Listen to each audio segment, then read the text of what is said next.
Shalom. Renungan kebenaran firman Tuhan hari ini terambil di dalam Injil Markus pasal 4 ayat 1 sampai dengan ayat yang ke-9. Judul renungan hari ini, Jadilah tukang kebun yang setia. Kita telah mendengar perumpamaan tentang penabur di kitab Matius.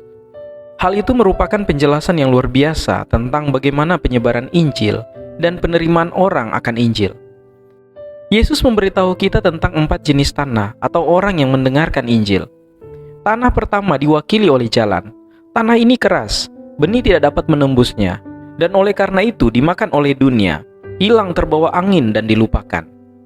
Jenis pendengar yang kedua, Yesus menggambarkan sebagai tanah yang berbatu-batu.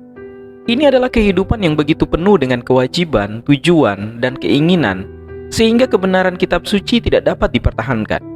Ambisi atau pengaruh duniawi menghalangi pendengar untuk sepenuhnya menerima firman Tuhan. Ketiga, Yesus memberitahu kita tentang tanah yang dipenuhi rumput liar. Inilah orang-orang yang mendengar, menerima, tetapi kemudian membiarkan tekanan hidup mengganggu dan mencekik iman mereka yang mulai tumbuh. Akhirnya, tanah yang baik.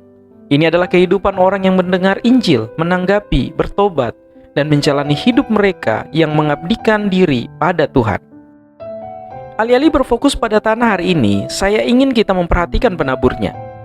Penabur tidak menghakimi tanah.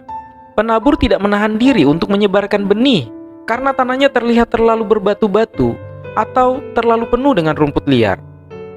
Penabur tidak menilai kerasnya tanah sebelum menghamburkan benih. Penabur menaburkan benih dengan bebas dan tanpa diskriminasi menawarkan Injil kepada semua orang. Mari kita merenungkan hal ini. Bukan tugas kita untuk menilai tanah.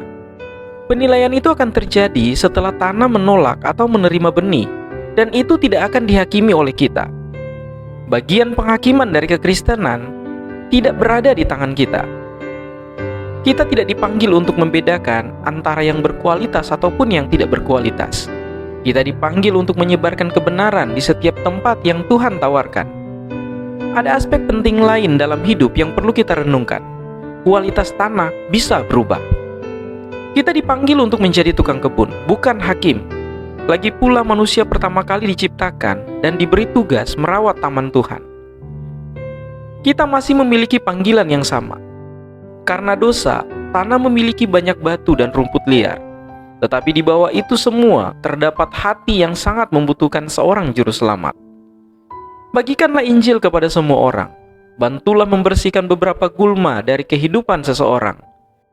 Jika kita semua bekerja dengan kasih, kita dapat menggarap tanah sehingga menghasilkan panen yang melimpah bagi Tuhan.